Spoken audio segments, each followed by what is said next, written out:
का एक छोटा उपकरण हूँ। उच्च है वह शिखर देखो, मैं नहीं वह स्थान लूंगा, और चित्रित भित्ति का है मैं नहीं शोभा बनूंगा।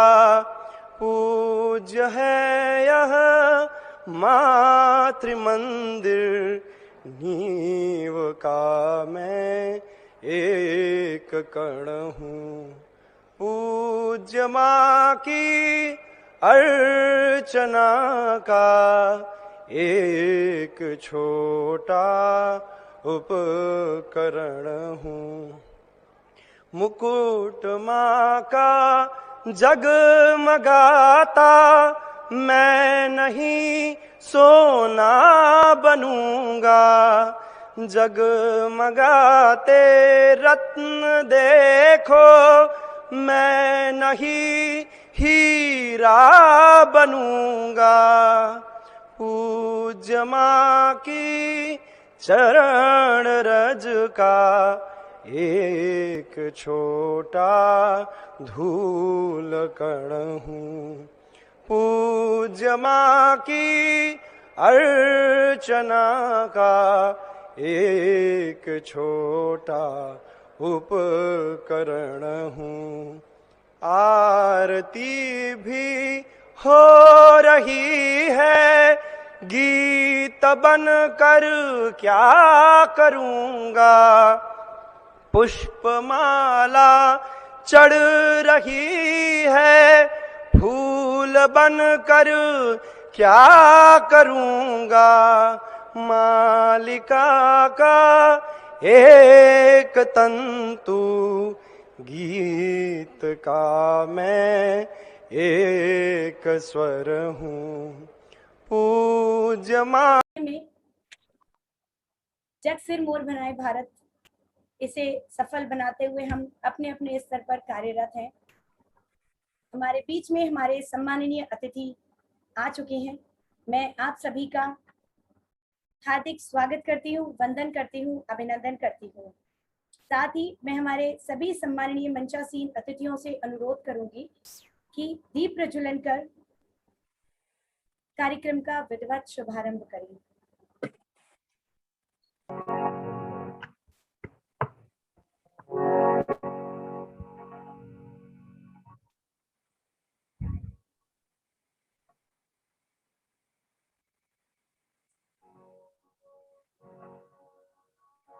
दीप ज्योति परम ज्योति, दीप ज्योतिर्जनार्दना, दीपो हरतु मे पापम, दीप ज्योतिर्नमोस्तुते। शुभं करोतु कल्याणम्, आरोग्यं सुख संपदा, द्वेष बुद्धि विनाशाय, दीप ज्योतिर्नमोस्तुते। आत्म ज्योतिर्प्रदीप्ताय, ब्रह्म ज्योतिर्नमोस्तुते। ब्रह्म ज्योतिर्प्रदीप्ताय, गुरुर्ज्योतिर्नमोस्तुते।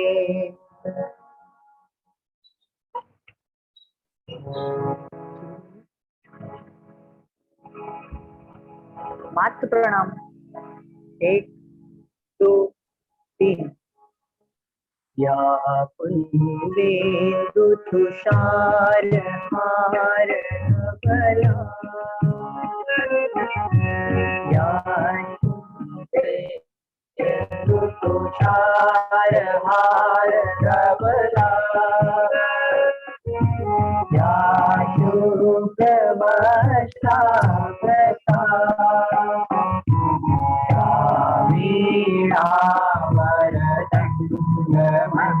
वीणावरदण्डमण्डितकरा,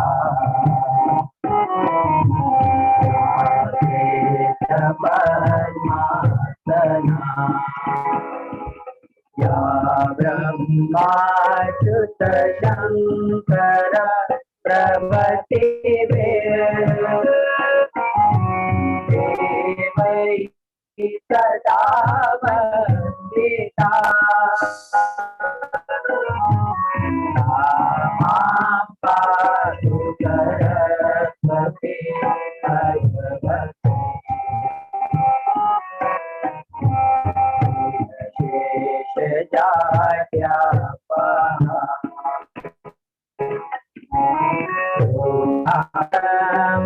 विचारता परमा आद्यां जगद्व्यापिनी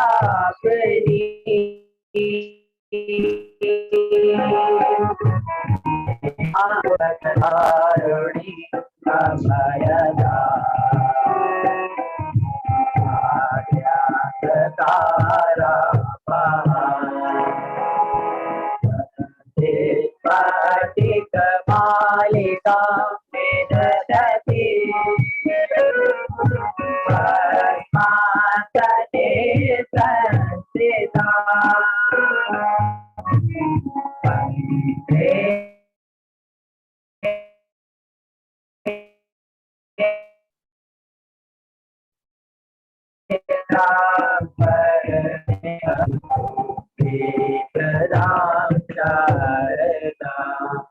पाठ प्रणाम 1 2 3।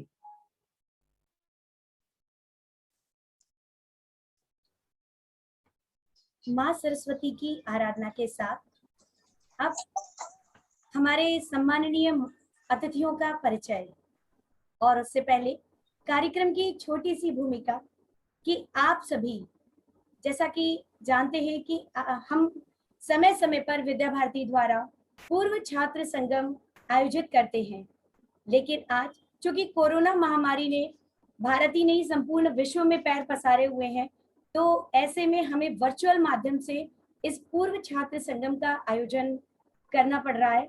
लेकिन इसका कहें कि बहुत ही सार्थक प्रयास ये रहा और सफल प्रयास भी रहा कि हमें सिर्फ एक तय स्थान से ही भैया या बहन उपलब्ध नहीं हुए, बल्कि प्रदेश और देश से जुड़े हुए हमारे सारे भैया बहन जो पूर्व छात्र हैं विद्या भारती से निकले, वो आज हमें उनसे सबसे जुड़ने का मौका मिला।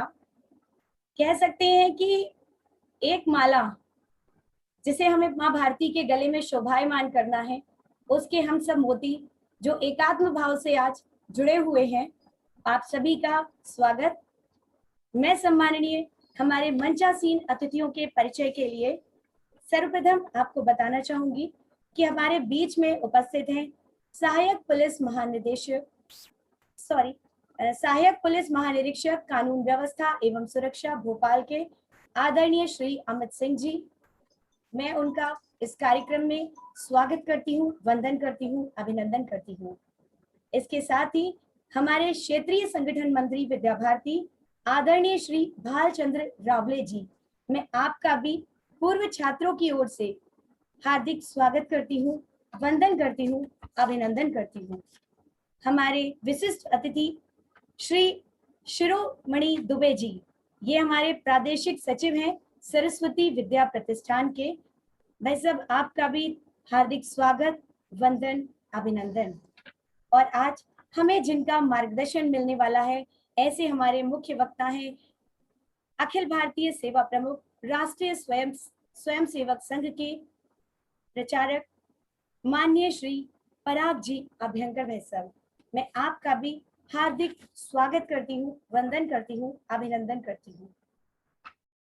हमारे आज के इस कार्यक्रम में मार्गदर्शन के लिए सर्वप्रथम मैं बुलाना चाहूंगी हमारे मंचासीन विशिष्ट अतिथि सहायक पुलिस महानिरीक्षक श्री अमित सिंह जी को कि आप हमें अपना अमूल्य मार्गदर्शन देकर अनुग्रहित करें।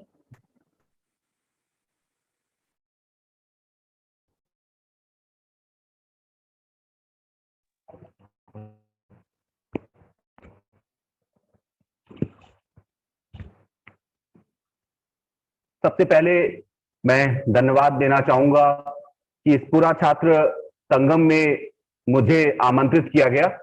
निश्चित तौर पे आज का जो विषय है वो बहुत ही प्रासंगिक है। जग सिरमौर बनाए भारत। सबसे बड़ी बात यह है कि ये कोई नई बात नहीं है। अगर हम प्राचीन भारत की बात करें तो जगत गुरु की संकल्पना हम सभी जानते हैं।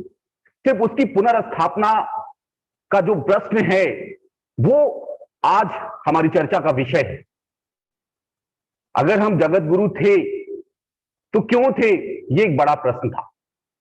उस दौर में जब वैश्विक स्तर पर कोई भी समस्या आती थी, चाहे वो कला के क्षेत्र में हो, गणित के क्षेत्र में हो, विज्ञान के क्षेत्र में हो, भूगोल के क्षेत्र में है, उस समय सारी वैश्विक समस्याओं के लिए पूरा विश्व पूरब की ओर अर्थात भारतवर्ष की ओर देखता था। और उस दौर में हमारे विभिन्न क्षेत्रों के विद्वानों ने, महापुरुषों ने उस समसामयिक समस्या का निवारण दिया, पूरे विश्व को दशा और दिशा दी।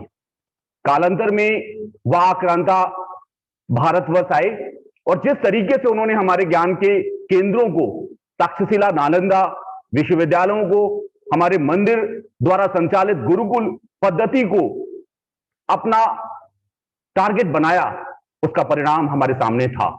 समय के साथ वो सारी चीज बड़ी तेजी से क्षरित हुई। अंग्रेजों ने भी कमोबेश यही काम किया। अंग्रेजों ने इस ध्येय वाक्य पे काम किया कि अगर किसी देश को लंबे समय तक गुलाम बनाना है तो सबसे पहले उसकी संस्कृति को गुलाम बनाया जाए। और उस काम को उन्होंने बड़े पैमाने पर चरणबद्ध तरीके से किया। आजादी के बाद एक बार पुनः एक प्रश्न स्थापित हुआ कि क्यों ना हम पुनः अपनी उस स्तर को, अपने उस दर्जे को प्राप्त करें। आज ये जो पूरा छात्र संगम सम्मेलन हो रहा है ऑनलाइन, इसका प्रश्न यही है कि आज हमारी क्या प्रासंगिकता है, हमारी क्या उपादेयता है, हम किस तरीके से भारत को पुनः जगत गुरु, जग सिरमौर बनाने में अपना योगदान दे सकते हैं। निश्चित तौर पे हमारा अपना योगदान है। सबसे बड़ा योगदान सोच के स्तर पर है। हमें अब इस सोच को पुनः युवा पीढ़ी में अभिरोपित करना है कि हमारे अंदर क्षमता है, हमारी संस्कृति, हमारा ज्ञान विज्ञान, प्राचीनतम हमारी सारी पद्धतियां, वो सारी क्षमताएं रखती हैं कि हम पुनः जगत में अपने दर्जे को प्राप्त कर सकें। इसके साथ ही साथ हमें मानव संसाधन को भी चिन्हित करना है। ऐसे लोग जो हमारे संसाधन बन सकते हैं, उनको हमें अपने स्तर पर प्रोत्साहित करना है, उनके मनोबल को बढ़ाना है। और निश्चित तौर पर ये एक सामूहिक उत्तरदायित्व है और इस सामूहिक उत्तरदायित्व में हम सभी को अपना सामूहिक योगदान तन मन धन से देना है। मुझे पूरा विश्वास है कि सभी भारत के कोने कोने में या वैश्विक स्तर पर जहां भी काम कर रहे हैं, अगर इस मनोयोग से काम करेंगे तो वो दिन दूर नहीं, हम पुनः जगत गुरु की जो अपना हमारा दर्जा है उसको प्राप्त करेंगे। ये एक महायज्ञ है। इस महायज्ञ में अपनी आहुति देने के लिए हम सभी को सदैव तत्पर रहना है। जय हिंद, जय भारत। सर, आपका बहुत बहुत धन्यवाद कि आपने वाकई हमें इतना ओजपूर्ण जो विषय रखा हमारे सामने, और अंतिम पंक्तियां जिसे हम सरस्वती शिशु मंदिर विद्या भारती के छात्र बचपन से ही पढ़ते आ रहे हैं कि सेवा है यज्ञ कुंड, समिधा सम हम जलें, ध्येय महासागर में सरित रूप हम मिलें। इसी को सार्थक करते हुए हम यही प्रयास करते हैं कि हम किसी भी विधा से इस देश से जुड़े हैं, किसी भी क्षेत्र में कार्यरत हैं, लेकिन हमारा अंतिम लक्ष्य राष्ट्र धर्मी हो, हमारा अंतिम कर्म राष्ट्र भक्ति हो। मैं हमारे बीच में उपस्थित वरिष्ठ और विशिष्ट अतिथि श्री भालचंद्र भाले सर को, रावले जी को बुलाना चाहूंगी कि वे आएं और अपने मार्गदर्शन द्वारा हम सभी को अनुग्रहित करें।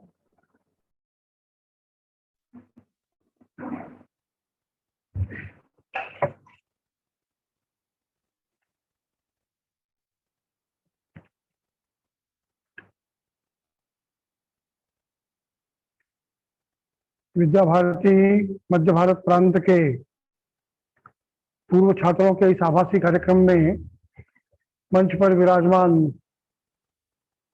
हमारे पुलिस अधीक्षक महोदय, इस मध्य भारत प्रांत के प्रादेशिक सचिव शिरोमणि जी एवं हमारे इस कार्यक्रम में जुटे हुए तो प्रत्यक्ष में दिखते नहीं ऐसे सभी पूर्व छात्र, सभी कार्य में लगे हुए कार्यकर्ता, वास्तव में अमित जी ने हमारे सामने जो विषय रखा है वो एक पूर्व छात्र की क्या अभिलाषा है। 10-12 वर्ष तक हमारे विद्यालय में पढ़कर निकलने के बाद वो अपने व्यावसायिक जीवन में, व्यक्तिगत जीवन में, पारिवारिक जीवन में, सामाजिक जीवन में उसकी कैसी भूमिका होनी चाहिए, इसका एक प्रत्यक्ष उदाहरण उन्होंने प्रस्तुत किया है। आज के इस आभासी कार्यक्रम में सभी पूर्व छात्र जो इससे जुड़े हुए हैं, जिनको हम नहीं जोड़ सके, ऐसे भी सभी छात्रों को ये समय है ये सोचने का कि जिन संस्कारों को लेकर हम आगे बढ़े हैं, आज के कार्यक्रम का जो घोष वाक्य है, जगत सिर मोर बनाए भारत, तो इस भारतवर्ष को फिर से सारे दुनिया का जगत सिर मोर, भारत को बन भी रहा है, हमको दिखाई देता है दुनिया के हर समाज जीवन के हर एक क्षेत्र में हमारा देश आगे बढ़ रहा है। हमारी ताकत इस काम को और आगे बढ़ाने के लिए वो समय की सीमा को कम करते हुए शीघ्र संपूर्ण विश्व के कल्याण की कामना करने वाला हमारा ये देश अपने लक्ष्य को प्राप्त हो, इसके लिए आप सब लोग जुटे। इसी अभियान को, इसी संदेश को हमारे आभासी कार्यक्रम में सभी यह एक करते हुए आप इस कार्य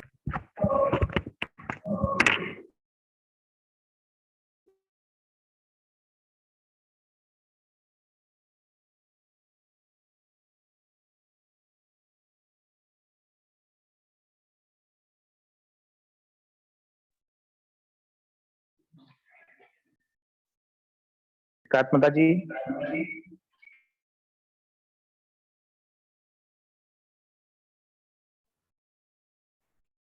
आवाज राहुल भाई साहब की बीच में आपका बहुत बहुत धन्यवाद भाई साहब कि आपका मार्गदर्शन हमें प्राप्त हुआ और कार्यक्रम को आगे बढ़ाते हुए मैं आप सभी को बताना चाहूंगी कि कोरोना महामारी के दौरान हमारे मध्य भारत प्रांत के पूर्व छात्रों ने जिस प्रकार से एकजुट होकर सामना किया और साथ ही कई ऐसी जगह पर सहायता दी लोगों को जहां आवश्यकता थी, इसकी एक छोटी सी डॉक्यूमेंट्री वीडियो है, वो दिखाना चाहूंगी मैं आपको। एक प्रयास कि हम इस समाज के लिए, इस राष्ट्र के लिए किस तरह से कुछ कर सकते हैं।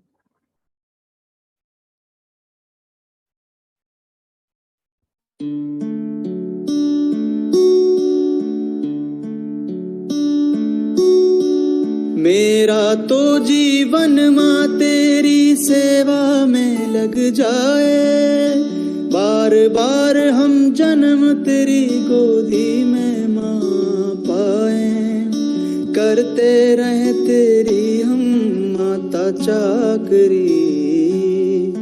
माँ भारती, माँ भारती, माँ भारती, माँ भारती।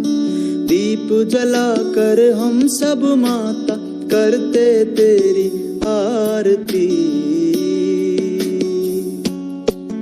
माँ भारती, माँ भारती, माँ भारती, माँ भारती।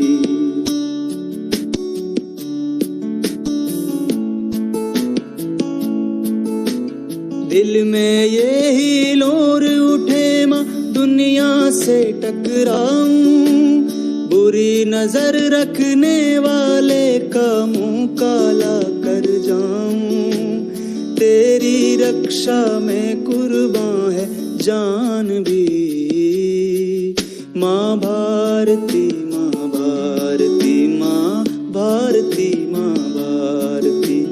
दीप जलाकर हम सब माता करते तेरी आरती।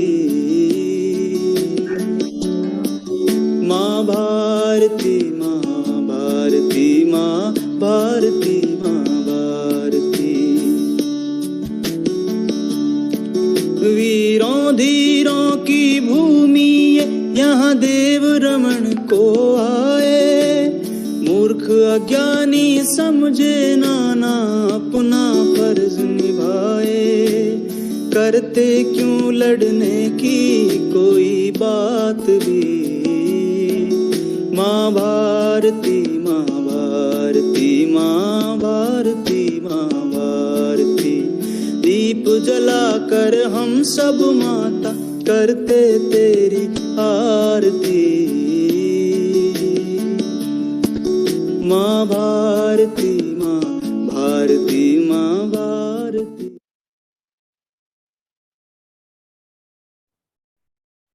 ये सार्थक प्रयास जो हमारे भैयाओं द्वारा, बहनों द्वारा इस कोरोना महामारी के काल में किया गया, और साथ ही हमारे बीच में जो हमारे अन्य विशिष्ट अतिथि जुड़े हुए हैं, मैं उनका भी स्वागत करना चाहूंगी।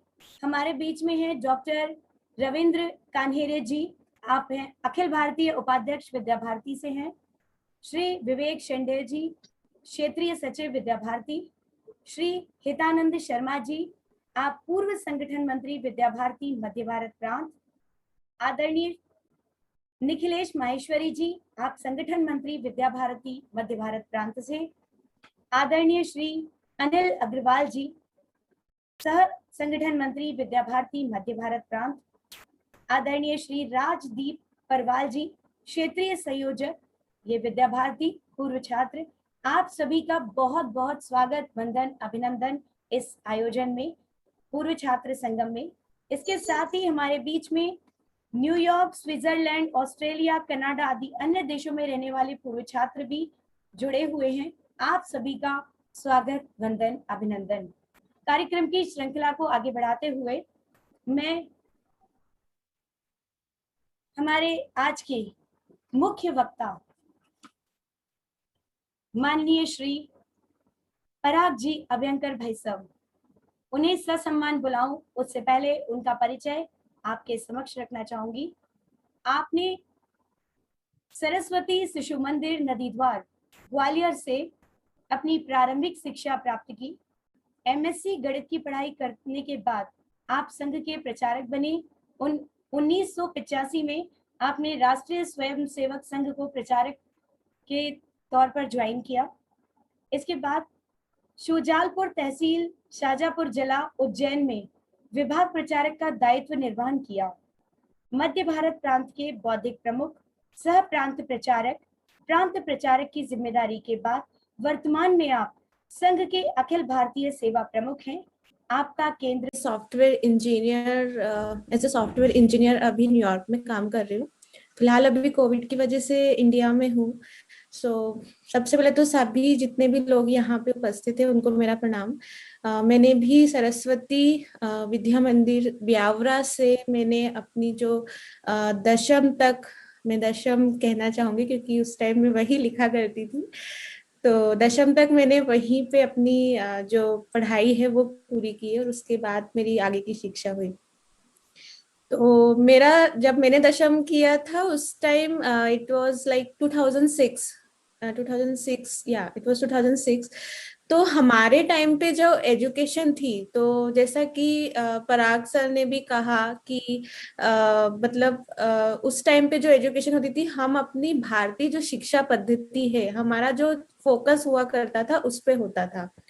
पर अगर हम अब आज की जो जनरेशन को अगर हम कंपटीशन वर्ड में यहाँ पे यूज करूंगी, तो हमारा जो आज जो कंपटीशन का वर्ड जो चल रहा है, तो उसमें आप देखेंगे कि इंटरनेशनल लेवल पे इंग्लिश को सबसे ज्यादा लोग आजकल प्राथमिकता देते हैं। और वो एक जरूरी लैंग्वेज भी है जब आप दूसरे देशों से या फिर आप दूसरे जैसे अपन इंडिया में कंसिडर करें तो साउथ इंडिया एक अपना पार्ट हो गया जहाँ पे वो हिंदी नहीं समझते हैं अभी इन सब चीजों में। तो मैं एज ए सरस्वती विद्या मंदिर की स्टूडेंट होते हुए मैं यहाँ पे भी जब अपने विद्यालय में मिली तो मैंने उनको बोला कि हमको इस चीज पे थोड़ा सा सोचना चाहिए, हमको जो अपना जो विचार है उसको थोड़ा और ब्रॉड करना चाहिए, कि हम किसी एक लैंग्वेज पे ही हम फोकस ना करें। जैसे मैं मानती हूँ कि संस्कृत और हिंदी अगर आज भी देश में सबसे अच्छी है तो वो हमारे जैसे स्कूल्स की वजह से। पर हम कहीं ना कहीं अपने जो स्कूल है वहां पे इंग्लिश को हम डीप्रायोरिटाइज नहीं करें, हम इंग्लिश को कम ना समझें। तो मेरा पराग सर से ये प्रश्न रहेगा कि इस दिशा में हम कैसे काम कर रहे हैं, कि हमारा क्या मतलब प्रारूप में कह सकती हूँ कि क्या प्रारूप है हमारा, कि हम अपने जो विद्यालय हैं, अपने जो बच्चे जो जहाँ पे पढ़ रहे हैं उनको अपन इस चीज को लेके भी अपन आगे बढ़े, इंग्लिश को लेके भी अपन आगे बढ़े। तो आपने जो प्रश्न रखा है नीति से शिक्षा में भाषा की नीति से संबंधित, तो वो जो प्रश्न है वो विद्या भारती के अधिकारियों के ने सुना है आपकी बात को, ठीक है ना। बहुत अच्छा प्रश्न है, आप वहां पर महसूस कर रही होंगी, आपको तो बड़ा कष्ट हो भी रहा होगा, वहां अंग्रेजी बोलने में होता है क्या कुछ कष्ट?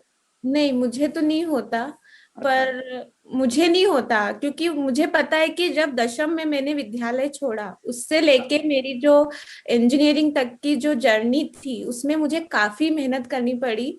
तो मैं उसी अनुभव को लेके मैं ये कहना चाहूंगी कि वो जो मेरा जो अनुभव है वो हम अपने जो आने वाले जो नेक्स्ट जो जनरेशन है हम उनको ये ना बोलें कि नहीं इंग्लिश हमको नहीं बोलनी है, हमें उनको ये समझाना है कि देखो जहाँ पे चलो तुमको मैं इंग्लिश आपकी बात की समझ जरूरत गया। हो। कुल मिला करके मैं भी शिशु मंदिर के अंदर ही पढ़ा हूँ और हिंदी माध्यम के अंदर ही पढ़ा हूँ।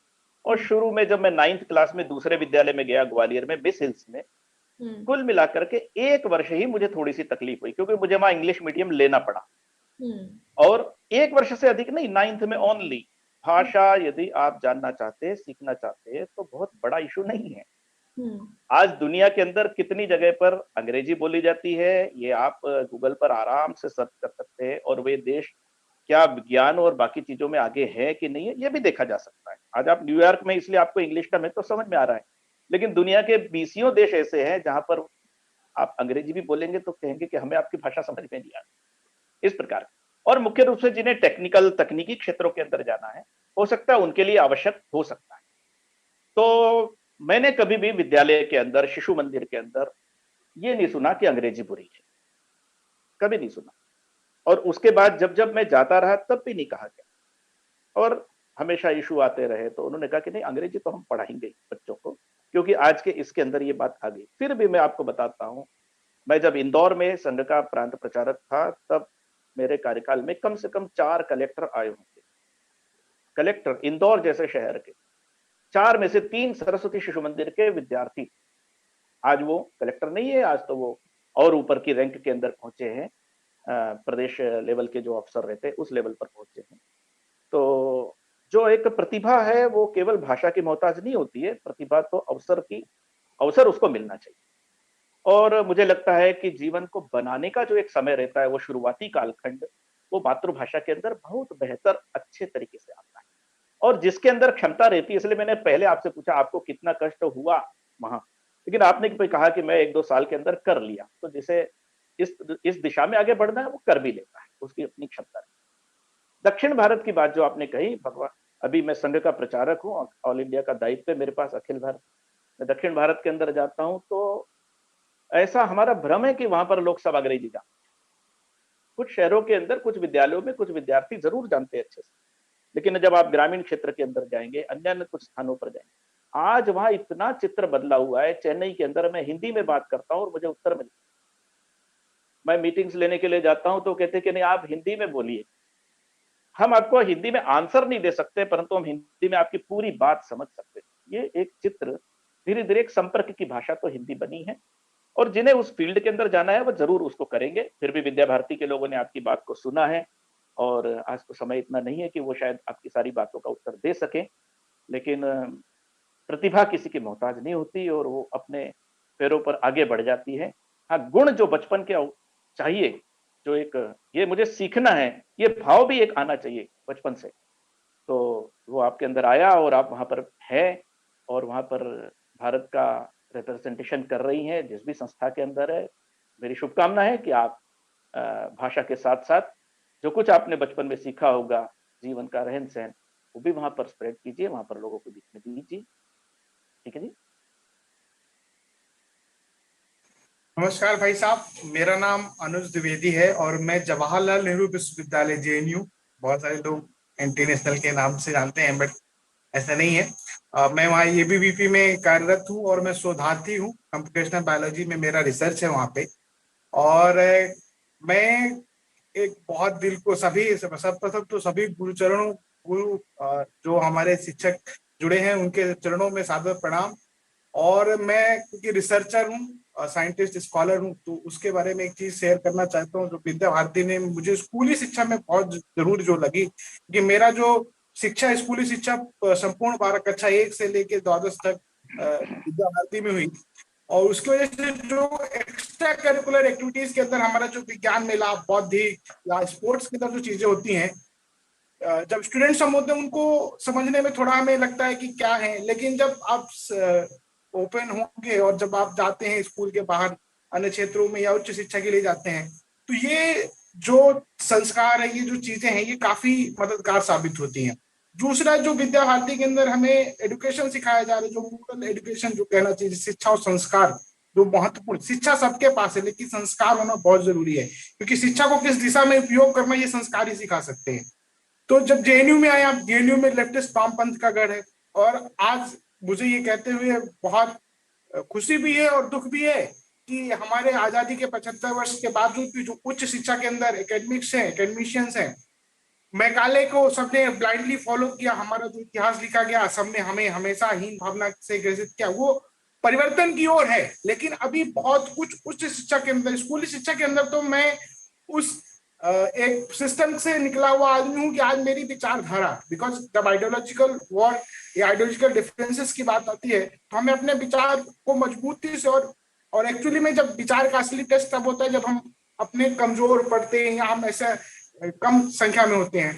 तो मैं उसके लिए, तो विद्या भारती ने ऐसा गढ़ के भेजा है कि अभी जेएनयू में हम पुरजोर विरोध कर पा रहे हैं और एक तरीके से अपने विचारों की रक्षा कर पा रहे हैं, उसके लिए तो विद्या भारती। लेकिन उच्च शिक्षा के अंदर जैसे जादवपुर यूनिवर्सिटी है, जेएनयू है, हैदराबाद यूनिवर्सिटी है, यहाँ जो ये नक्सलाइट, ये जो अर्बन नक्सल, जो टर्म है अर्बन नक्सल, इनके खिलाफ हमें एक वैचारिक लड़ाई को और मजबूती से कैसे लड़ सकते हैं हम, इसके संबंध में भविष्य में तो इसके संबंध में कभी एक स्वतंत्र एक ग्रुप है अपना, जो भावना आपने प्रकट की उसके संदर्भ में, ऐसा आप यदि अपना नाम, एड्रेस, दिल्ली में रहते हैं ना आप? तो जी जेएनयू में तो बहुत अच्छा है। तो दिल्ली में एक टीम है जो इसके बारे में पूरा विचार करती है और आपको उसके साथ में जोड़ देंगे किसी न किसी रूप में।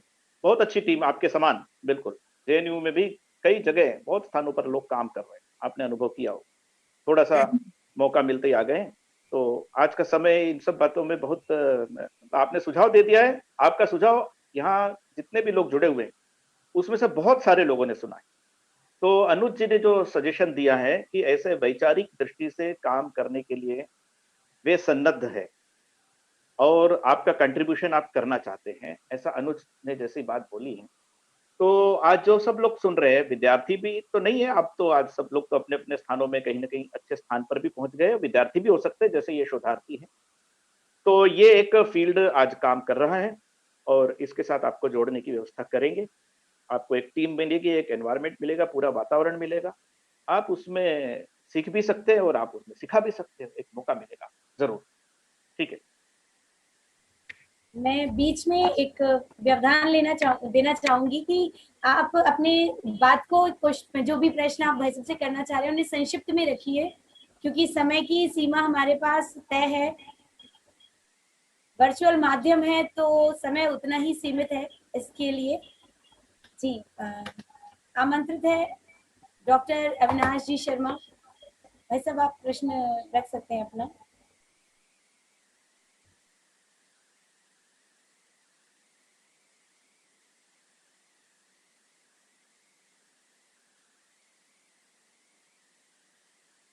अनम्यूट करके बोलना होगा।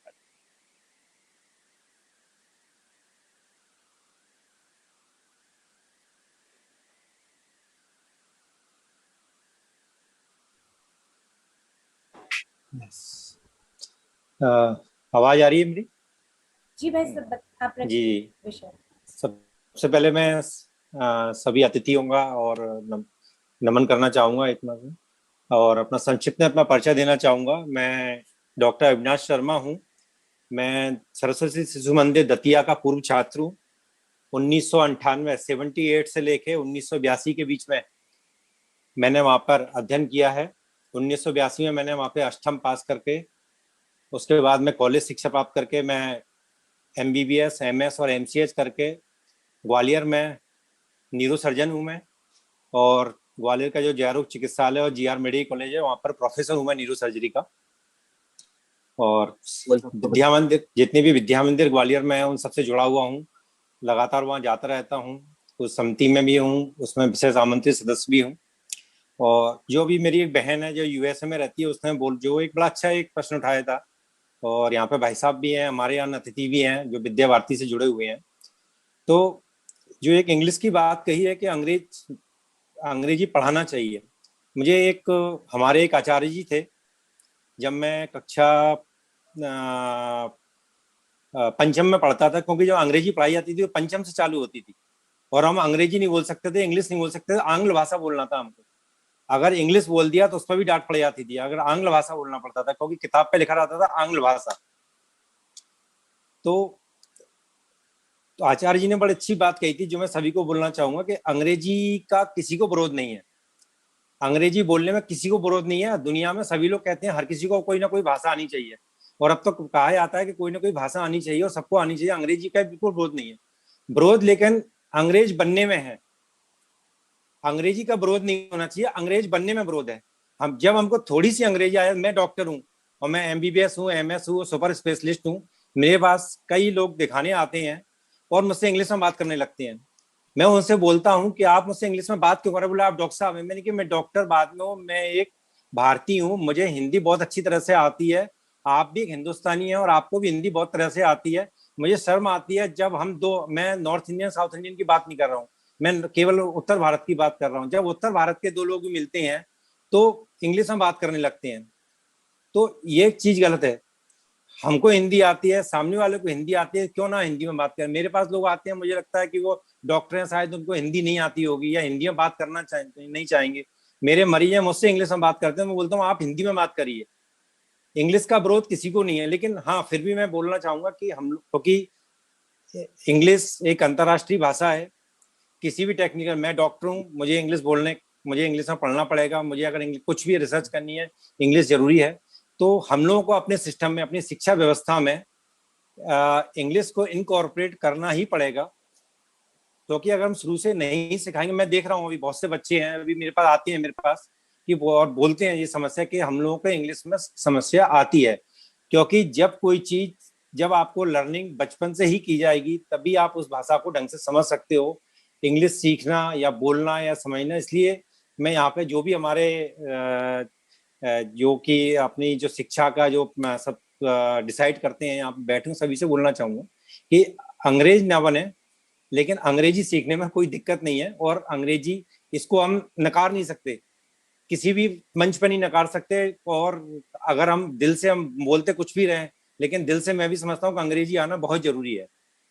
तो बाकी चूंकि समय बहुत कम है, बोलने के लिए बहुत चीजें, लेकिन मैं अभी नहीं बोलना चाहूंगा। यही बोलना चाहूंगा, चूंकि मैं चिकित्सक हूँ, सभी लोग कोरोना से बच के रहें, कोरोना की गाइडलाइन फॉलो करें। अभी कोरोना खत्म नहीं हुआ है, सभी लोग वैक्सीन लगवाएं, जल्दी से जल्दी वैक्सीन लगाएं। वैक्सीन लगने में लोग बहुत डर रहे हैं। आज भी मैं किसी से बात कर रहा था, मुझे कोई पूर्व छात्र मिले थे, बोले डॉक्टर साहब वैक्सीन लगाने से ये हो जाएगा। वो वैक्सीन बिल्कुल 100% सेफ है। जल्दी से जल्दी जैसे भी हो सके सभी लोग वैक्सीन लगाएं, वही एक रास्ता है। बाकी मास्क लगाएं और सब सोशल डिस्टेंसिंग रखें। बस यही कह के मैं अपने वाणी को विराम दूंगा। धन्यवाद।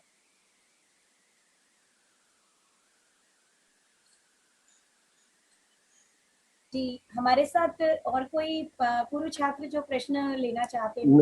मैं हाँ जी, मैं डॉक्टर बस निवेदन इतना है कि समय की सीमा का थोड़ा सा ध्यान रखें। जी नमस्कार, मेरा नाम अनिल माथुर। और मैं सरस्वती शिशु मंदिर बादलगढ़ का पूर्व छात्र हूँ और 1978 से लेके 1988 अष्टम कक्षा तक मैंने वहाँ पर संस्कार ग्रहण किए हैं। और मैं भाई साहब अपनी बात कुछ ऐसे शुरू करूंगा आदरणीय श्री हेडगेवार जी की एक लाइन के साथ। पूर्ण प्रभावी संस्कार दिए बिना देशभक्ति का स्थायी स्वरूप निर्माण होना संभव नहीं। सीधे सीधे अपने प्रश्न पे आता हूं भाई साहब। मेरा प्रश्न यह है, जैसा कि आपने बताया था, वर्तमान में हमारे भारतीय वैज्ञानिक, हमारी भारतीय योग, हमारी औषधियां और हमारे विशेषतः जो कि सेवा भाव से सरोबारित हमारा नर्सिंग स्टाफ है पूरे वर्ल्ड में बेस्ट है और पूरा वर्ल्ड इन सब चीजों के लिए हमारे देश भारत की ओर देखता है। भाई साहब मेरा प्रश्न ये है कि ये सब होने के बाद भी हम कहीं ना कहीं अपने साहित्यिक स्वास्थ्य को लेकर के हम कहीं ना कहीं पुअर हो रहे हैं। विशेषतः कक्षा 8 के बाद, जहां आप, मुझे अच्छी तरह ध्यान है कि मैंने जब कक्षा 1 से लेकर अष्टम तक संस्कारित हो रहा था शिशु मंदिरों में, तो मैंने वहां पे नचिकेता, आरुणि, राम प्रसाद बिस्मिल, खुदीराम बोस, इन सब लोगों को पढ़ा था, अपने आचार्य और दीदियों से इनके बारे में सुना था। जो उनके द्वारा सुनी गई चीज आज आचरण में ग्रहण करने के बाद पूरे जीवन भर वो मेरे अभी तक काम आ रही हैं। उनके विचार, उनके द्वारा जो समर्पणता थी अपने देश के प्रति, उनकी राष्ट्रभक्ति इत्यादि इत्यादि को लेकर। भाई साहब मेरा सीधा सा प्रश्न ये है कि कक्षा अष्टम के बाद हम अपने वर्तमान जो हमारा साहित्य है उसमें कहीं ना कहीं स्वास्थ्य की दृष्टि से हम कमजोर पड़ रहे हैं। इस ओर हम, मैं अपनी इस प्रश्न की ओर आपका ध्यान आकर्षित करना चाहता हूं।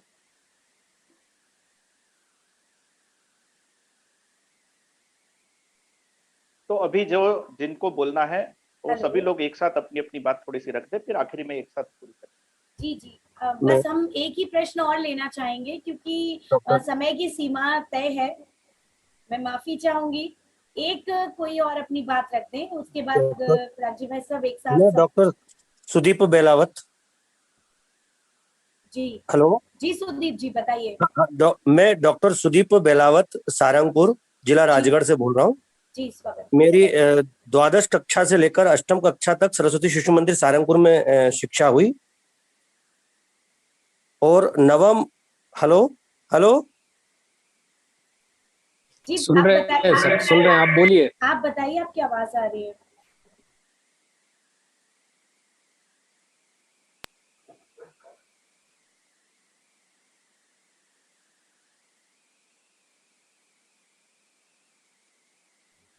हेलो हेलो सुदीप जी भाई साहब, आपकी आवाज नहीं आ रही है।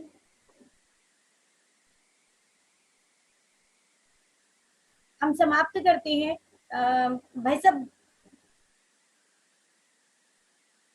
पराग जी भाई साहब। हाँ बोलिए बोलिए, बताइए। भाई साहब आप जो भी प्रश्न और जिज्ञासाएं आई हैं उन पे आप अपना विषय मतलब विचार दे दीजिए क्योंकि समय की सीमा है। अच्छी बात है जी ठीक है। जी, जी। तो जिज्ञासाएं हैं अनंत और उसका सॉल्यूशन, उसका हल भी आप ही लोग जानते भी हैं। तो जिसकी जिस क्षेत्र में रुचि है, वास्तव में हमने वहां पर कुछ अब परिवर्तन के काम लाने का प्रयास करना। विद्यालयों में हमने सुना, बचपन से पढ़ा, आचार्य से सुना, आज भी आप सबके हृदय के अंदर वो बैठा हुआ है। इतनी विपरीत परिस्थितियों में भी 8वीं 9वीं 10वीं 11वीं 12वीं के बाद 8-8 9-9 साल आप अन्य अन्य संस्थानों में रहे जहां पर इससे संबंधित कोई भी चर्चा कभी नहीं की गई। उसके बाद अपने प्रोफेशन के अंदर लग गए, उसके बाद भी ये भाव आज आपके अंदर है। इसका मतलब है कि कुछ बदलाव आप भी चाहते हैं। तो बदलाव हम वहां कर सकते हैं जहां पर हम हैं। आज जो शिशु मंदिर वगैरह, यदि आप उसकी संरचना में आते हैं तो आप वहां पर भी सजेशन दे करके क्या क्या चीज अच्छी की जा सकती है उसके बारे में जरूर कीजिए। लेकिन सीखा तो यही है, नचिकेता क्या करते थे, ध्रुव ने क्या किया, सबने अपनी ड्यूटी निभाई, अपना फर्ज निभाया। हम वहां पर कहते हैं ध्रुव प्रहलाद बने हम, हंस मैं प्रार्थना के अंदर कहते हैं। तो जिसने जिस आयु के अंदर जिस समय में उसकी तरफ जो जिम्मेदारी सौंपी गई है, हम अध्यापक है तो, हम प्राध्यापक है तो, हम आईटी प्रोफेशनल है, हम प्रशासनिक व्यवस्थाओं के अंदर है, जो हमने वहां सीखा है बचपन में, क्या हम उसको लागू कर सकते हैं? लागू करने के लिए कुछ प्रयास कर सकते हैं? आप सबके मन के अंदर यह है कि विद्यालय से ही ये सब चीजें होनी चाहिए, लेकिन विद्यालय की का विस्तार कितना है, इसकी यदि आप गिनती करोगे भारत में कितने विद्यार्थियों तक हम ये पहुंचा पाते, तो नंबर यदि रावले जी बताएंगे तो आपको लगेगा कि बहुत बड़ा है। लेकिन जब मैं बताऊंगा 130 करोड़ का देश है, तो आपको लगेगा कि नंबर बहुत छोटा है। आपको ये लगेगा कि नंबर तो बहुत छोटा है। तो इसलिए केवल विद्यालय ही उसकी आपूर्ति करते हैं, कर सकते हैं, ऐसा नहीं है। विद्यालय करेगा। शुरू से मैं भी जब कभी प्रचारक होने के बाद विद्यालय की बैठकों में जाने का अवसर मिला और बड़े लोगों से जो सुना जिन्होंने ये सब योजना शुरू की, उन्होंने ये कभी नहीं कहा कि सारे विद्यार्थियों को सरस्वती शिशु मंदिर ही पढ़ा देगा हिंदुस्तान पर। एक मॉडल हमने खड़ा किया है और इसके आधार पर अब धीरे धीरे देश के अंदर अन्य भी विद्यालय जो खड़े होते चले जा रहे हैं, वो भारतीय संस्कृति को छोड़ते नहीं है। एक समय था केवल क्रिश्चियन मिशनरीज के ही विद्यालय चलते थे, उससे तकलीफ जरूर थी लोगों को, लेकिन आपके शहर में अन्य अन्य स्थानों पर आप देखेंगे जितने प्राइवेट विद्यालय आज भी आपको खुलते हुए देखने को मिलते हैं, वो योग की शिक्षा दे रहे हैं, वो संगीत की शिक्षा दे रहे हैं, जो हम शिशु मंदिर में चाहते थे। वो महापुरुषों की जयंतियां मनाने लग गए हैं, वो बच्चों की ड्रेस के संदर्भ में भी कभी कभी थोड़ी बहुत चर्चा करते हैं, देशभक्ति भी सिखाते हैं, सामाजिक जागृति करने लग गए हैं। तो एक मॉडल में काफी चीजें नई जुड़ती हुई भारत के अंदर हमको देखने को मिलती है। इसलिए शिक्षा जगत में जिसकी रुचि है आप सब में से, उन्होंने वहां पर जुड़ करके उसमें कुछ न कुछ परिवर्तन लाने का प्रयास। नंबर 1 बात जो प्रशासकीय में है, वो प्रशासन में कैसे शुद्धता लाई जा सकती है, पारदर्शिता लाई जा सकती है और विचारों को स्थापित किया जा सकता है, न्याय दिया जा सकता है ना। किसी के साथ में पार्शियलिटी करना ये कभी भी नहीं सीखा हम, परंतु न्याय जरूर मिलना चाहिए। तो न्याय को स्थापित करने के लिए जो हम कर सकते हैं, और जो साइंटिस्ट है या प्रोफेशनल्स में है, वो इसका मनुष्य जीवन के हित में उपयोग कैसे हो, इसके बारे में विचार कर। आप यदि आज वहां पर सीओ या ऐसे स्थानों पर भी यदि पहुंच रहे हैं आप में से कुछ लोग, तो उन्होंने भी यही देखना, क्योंकि ये सारी जितनी वैज्ञानिक उपलब्धियां हैं, ये सुख के लिए तो है, भौतिक सुख के लिए, परंतु यदि इसमें सद्गुणों की उपस्थिति ना है, सद्गुणों की, तो यही सारे के सारे इन्वेंशन, सारे के सारे आविष्कार दुनिया को नष्ट करने में भी हो सकते हैं। आज भारत ही नहीं, पूरा हिंदुस्तान ही नहीं, पूरा देश, पूरा विश्व जिस महामारी से लड़ रहा है, वो कोई प्रकृति जन्य तो है नहीं कि प्रकृति के कारण आ गई हो, ऐसी भी नहीं है बीमारी। सब लोग जानते हैं ये किसी न किसी बुद्धिमान टीम के द्वारा, बुद्धिमान मीन्स इंटेलिजेंट टीम के द्वारा, जो साइंटिस्ट के द्वारा, चाइना के अंदर अभी तो सभी ने ओपन लगभग इसको हो गया है। अब वो तो ये यदि इसके अंदर यदि अध्यात्म नहीं है, इन सारी प्रगति के अंदर यदि अध्यात्म नहीं है, सद्गुणों, तो ये सारी की सारी उपलब्धियां राक्षसी हो जाती। इसको बचाना है। ये मैं केवल चाइना के लिए नहीं कह रहा हूं, जिस सिस्टम में हम लोग हैं उसके लिए बोल। और भारत के अंदर भले ही कितना गहरा है, कई परिवारों में तो लोग ध्रुव का नाम भी नहीं जानते होंगे, प्रहलाद का भी नहीं जानते होंगे, सावित्री का भी नहीं जानते होंगे। रंती देव का तो बहुत ही दूर की बात हो गई। राजा रंती देव, जिसने दूसरे की रक्षा करने के लिए अपना मांस तक काट करके दे दिया, उसका नाम शिशु मंदिर के बच्चों के अलावा कौन जानता होगा हिंदुस्तान में? शायद नहीं जानते हो। लेकिन अभी जब ये कोरोना की महामारी आ गई, इस समय जो बिहेवियर किया है भारत के लोगों ने, वो तो अद्भुत है। दुनिया के लोगों को लगता था भारत नष्ट हो जाएगा, क्योंकि ना तो शिक्षा है, ना हेल्थ फैसिलिटीज है, ना जागरूकता है, और शायद लोगों को लगता है कि भारत के लोग तो अत्यंत स्वार्थी लोग हैं, क्योंकि सामान्य स्थिति में स्वार्थ में ही आगे बढ़ते हुए देखने को भी मिलते थे दुनिया भर के लोगों को। लेकिन उन्हें नहीं पता कि अंदर का हिंदुस्तान क्या है, भीतर का हिंदुस्तान क्या है, सामान्य जन के अंदर क्या है। तो लॉकडाउन के अंदर कोई भूखा मरा पिछले साल? शायद मार्च 23 या 24 को लॉकडाउन की घोषणा की प्रधानमंत्री जी ने, एकदम से अचानक हो गया। किसी के घर में अन्न है, किसी के घर में 7 दिन का है, किसी के घर में कल का भी नहीं है, और ये लगातार चला, कम से कम नहीं तो 40-45 दिन, 50 दिन तक लगातार चलता रहा, बढ़ता रहा। लॉकडाउन 1, लॉकडाउन 2, लॉकडाउन 3 चलता रहा, लेकिन एक भी व्यक्ति भारत के अंदर भूखा नहीं मरा। हर एक के घर तक, हर एक के हॉस्टल तक, कामकाजी व्यक्तियों के घर तक भोजन पहुंचाने की व्यवस्था समाज ने की।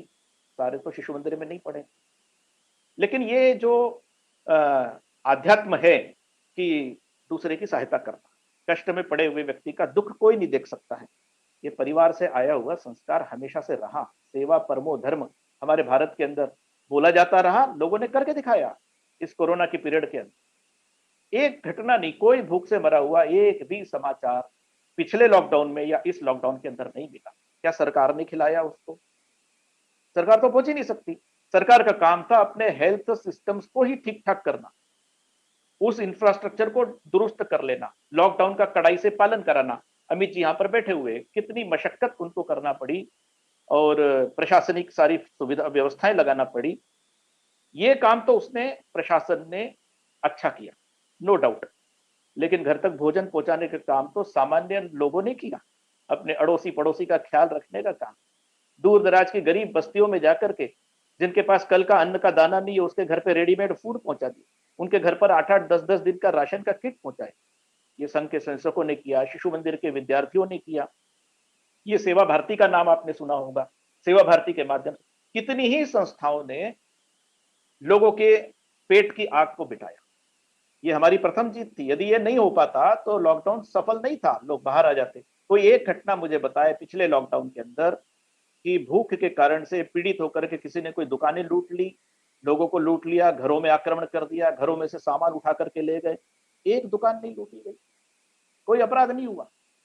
तो ऐसी विपरीत परिस्थिति के अंदर उस देश के नागरिक कैसा बिहेवियर करते हैं, क्या बिहेवियर करते हैं, वो होता है उस राष्ट्र का असल चरित्र, जो परीक्षा की घड़ी में सामने उभर करके आता है। और भारत के लोगों ने यह करके दिखाया।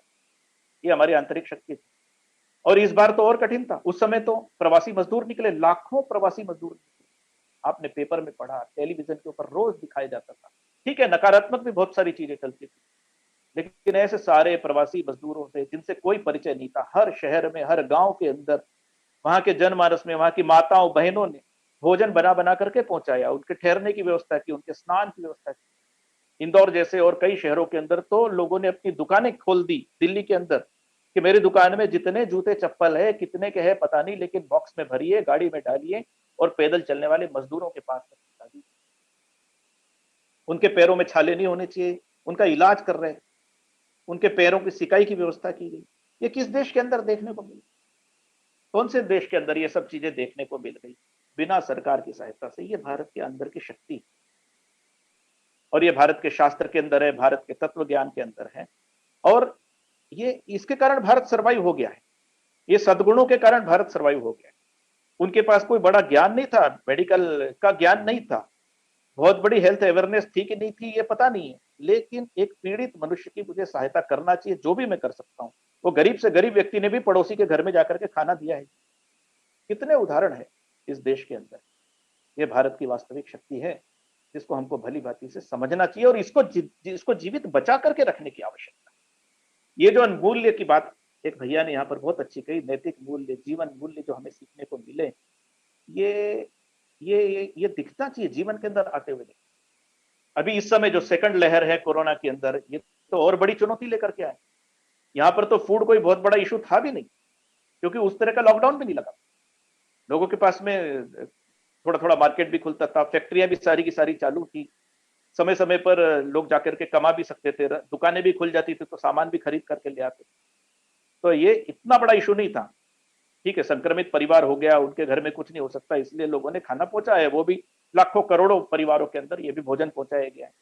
तो जनता ने पहुंचाया, सामान्य लोगों ने पहुंचाया, आप जैसे लोगों ने पहुंचाया। विद्या भारती ने अपने विद्यालय खोल दिए, सारे विद्यालय खोल दिए।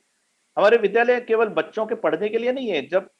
जब हमारे यहाँ पर पूजनीय सरसंघ चालक जी कहते हैं सरसंघचालक जी डॉक्टर मोहन भागवत जी ने लास्ट ईयर बोला कि हम सब क्या करते हैं, हम एकांत में साधना करते हैं, अपनी शिक्षा लेंगे, गुणों का अर्जन करेंगे, पढ़ाई करेंगे, आगे बढ़ने के हमारे सपनों को पूरा करना है तो वो सब करेंगे हम, एकांत में हम साधना करते हैं। लेकिन जब लोकांत है तब क्या करना है? जब लोक का अंत हो रहा हो, ऐसे समय में हम अपना सब कुछ भूल करके लोक को बचाने के लिए, लोक की रक्षा करने के लिए आगे चले जाते हैं। और उत्कृष्ट उदाहरण विद्या भारती ने प्रस्तुत किया पूरे देश में, मध्य भारत में प्रारंभ हुआ। हमारे विद्यालय अब किस काम आएंगे? स्कूल बंद पड़े हैं ना, कोई बात नहीं, ये जो कोविड केयर सेंटर्स बनाए गए, आइसोलेशन सेंटर्स बनाए गए। लोग घबराते हैं हमारे घर में, हमारे यहाँ पर परिसर में ऐसी कोई चीज ना हो जाए ना, हमारा भवन जनहितकारी है। जब सामान्य स्थिति है तब बच्चों को पढ़ाया जाएगा, शिक्षा का दान किया जाएगा। जब आवश्यकता पड़ गई है तो प्राणदान का भी हमारा विद्यालय केंद्र बनेगा। ये जो एक श्रेष्ठ भावना है समाज के साथ जुड़ने की, ये विद्या भारती ने पूरे देश के अंदर प्रस्तुत की। जहां पर भी लोगों से मिलता हूँ, वे सब लोग इस बात को स्वीकार करते हैं कि विद्या भारती संगठन का इसमें बहुत बड़ा योगदान, आचार्यों ने काम किया, विद्यालय के भैया बहनों ने काम, तो इसलिए प्राण रक्षा ये सब भी करने का काम जो किया है, ये हमारे उन्नत भारत होने का उदाहरण है। मैंने पहले भी कहा, सामान्य सड़कें, कल कारखाने, हवाई जहाज, ये केवल भारत को निर्माण नहीं करते हैं, विपरीत परिस्थिति में अपने देश को बचाने का काम कैसे लोग कर जाते हैं, ये है। दुनिया का कायदा है कि सर्वाइवल ऑफ फिटेस्ट, ये दुनिया भर के लोग मानते हैं सर्वाइवल ऑफ फिटेस्ट, लेकिन भारत का तत्व ज्ञान बोलता है, जो करके दिखाया कि जो फिटेस्ट है वो दुर्बल को सर्वाइव करने में सहायता करे, इसलिए लोग बचे। ठीक है, कोरोना का प्रकोप था, इसके कारण से इस बार मृत्यु ज्यादा होती हुई भी हमको देखने को मिली, लेकिन दुनिया के अन्य देशों में जो जनसंख्या का प्रतिशत है और हमारे यहाँ जो कुछ है, उसकी तुलना में आप देखोगे तो बहुत सारी चीजों में हमने एक महामारी, एक डिजास्टर, एक आपदा, इसका उत्तर कैसे देना चाहिए, इसका एक बहुत ही सुंदर उदाहरण दुनिया के अंदर प्रस्तुत किया है। तीसरी लहर आ सकती है, हमें सावधान भी रहना होगा और भी अधिक तैयारी हमको उसके अंदर करना पड़ेगी। ऐसे जितने संसाधन है हम सब लोगों को उनको जुटाएं। दुनिया भर के अंदर गए हुए लोग शिशु मंदिर में पढ़े हुए आज यहाँ पर उपस्थित है, लेकिन मैं एक प्रोग्राम में था, सेवा इंटरनेशनल से जुड़े हुए लोग, अभी करोड़ों करोड़ों डॉलर की सहायता उन्होंने भारत को करके। कभी कभी लोग गुस्से में हमसे बोलते थे, प्रश्न भी करते थे जैसे किसी ने, कि भाई ये तो ब्रेन ड्रेन हो रहा है, आपने पढ़ाई यहाँ पर की और आप निजी स्वार्थ के लिए, सुख के लिए दुनिया भर में चले गए, वहां पैसा कमा रहे हो, आपकी मातृभूमि के प्रति क्या निष्ठा है। लेकिन मैंने देखा पिछले 2 महीने के अंदर करोड़ों डॉलर सेवा इंटरनेशनल के माध्यम से और उनके concentrator, oxygen cylinders, oxygen plants, जो जो करना है वो वहां के लोगों ने फंड जनरेट किया है। आज जो विदेशों में लोग रहते हैं उनमें से आप में से भी यदि कोई यहाँ उपस्थित होंगे तो आप जानते होंगे, तो ये उनका एक ऋण है। मैंने भारत में जो सीखा था, यदि भारत मेरे कष्ट में पड़ा हुआ है तो आज मेरी ड्यूटी बनती है कि मैं वहां रहते हुए भी हिंदुस्तान के लोगों की सहायता करूं।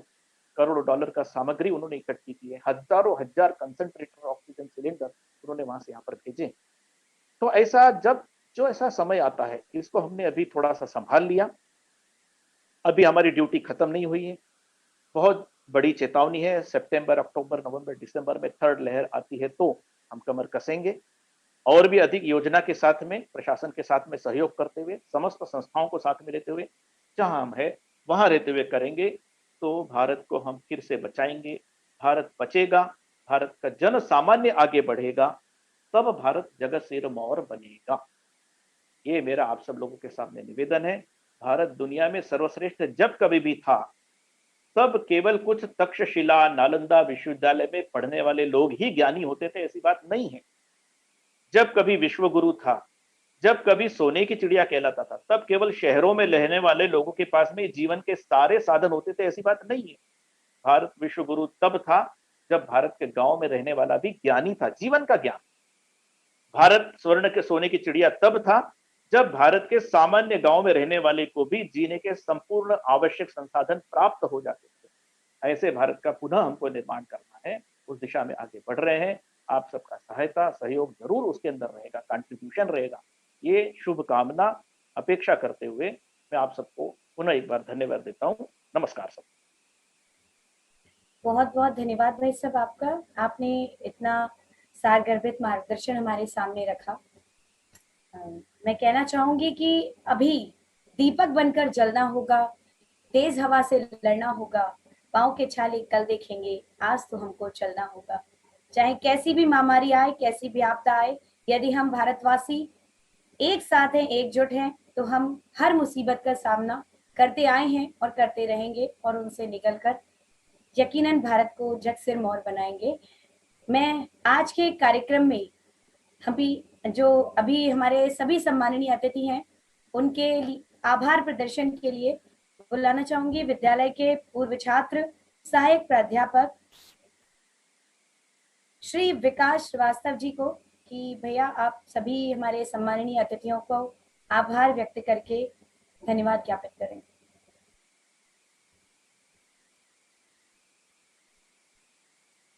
धन्यवाद दीदी।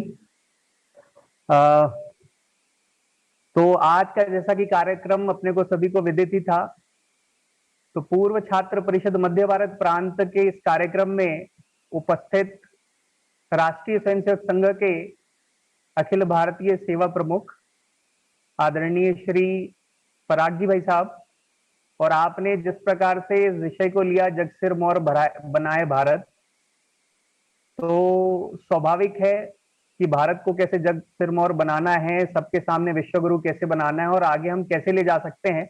आपके इन मार्गदर्शन के रूप में हम कहीं ना कहीं अपने देश को जो है वो विश्वगुरु बना पाएंगे। तो इन सारे मार्गदर्शन और पाथेय के लिए आपने इतना सारा समय हमारे लिए निकाला, उसके लिए मैं आभार प्रेषित करता हूं संपूर्ण पूर्व छात्र परिषद की मध्य भारत प्रांत की तरफ से। साथ ही मैं आभार प्रेषित करना चाहता हूं हमारे अतिथियों का, हमारे पूर्व छात्र भैया अमित यहाँ पर आए, हमारे क्षेत्रीय संगठन मंत्री रावले जी भाई साहब यहाँ पर उपस्थित रहे, हमें समय दिया, हमारे अंदर ऊर्जा का संचार किया। हमारे प्रांत संगठन मंत्री निखिलेश जी भाई साहब और शिरोमणि जी भाई साहब, जिन्होंने समय दिया और हमें ऊर्जा दी, अपना समय निकाल कर आए हमारे पास, उनके लिए भी आभार व्यक्त करता हूं। इसके अतिरिक्त मैं उन सभी अपने पूर्व छात्र परिषद के प्रत्येक भैया बहनों को आभार प्रेषित करता हूं, जो कहीं ना कहीं अपने विद्यालय को केंद्र में रखकर समाज और राष्ट्र के लिए काम कर रहे हैं। जो हमने कहीं ना कहीं विचार किया था कि हमें जो है, जो हमने अपने लक्ष्य के अंदर पढ़ा था कि हमें कहीं ना कहीं अपने देश को जो है आगे लेकर जाना है और भारत के प्रत्येक छोटे से छोटे हिस्से तक जो है समानता के साथ जो है अपने विचार को पहुंचाना है, राष्ट्र के लिए काम करना है। और मुझे ऐसी आशा है कि हमने कोरोना काल में देखा है कि हमारे प्रत्येक भैया बहन ने जो है कहीं ना कहीं इस प्रकार के काम किए हैं, और मैं आकांक्षा करता हूं, ऐसी मेरी आकांक्षा है कि वो भविष्य में भी इस प्रकार के काम करते रहेंगे अपने विद्यालय को केंद्र में रखकर। और जो हमें संस्कार हमारे विद्यालय ने दिए हैं उसके लिए हम आजीवन आभारी रहेंगे। इन्हीं शब्दों के साथ मैं अपने पूर्व छात्रों और विदेशों से भी जुड़े हुए जो हमारे पूर्व छात्र हैं, उन सभी भैया बहनों को मैं जो है हार्दिक हार्दिक हार्दिक शुभकामनाएं देता हूं इस सफल कार्यक्रम के लिए और आभार व्यक्त करता हूं। धन्यवाद। बहुत बहुत धन्यवाद विकास भैया। और शांति मंत्र के साथ हम इस कार्यक्रम का विधिवत समापन करेंगे। शांति मंत्र के लिए सर्वे भवन्तु सुखिनः, सर्वे सन्तु निरामया, सर्वे भद्राणि पश्यन्तु, मा कश्चित् दुःखभाग् भवेत्। ओम शांति शांति शांति ही। स्वस्थ। धन्यवाद आप सभी का, सम्माननीय अतिथियों का भी धन्यवाद, सभी पूर्व छात्रों का भी धन्यवाद।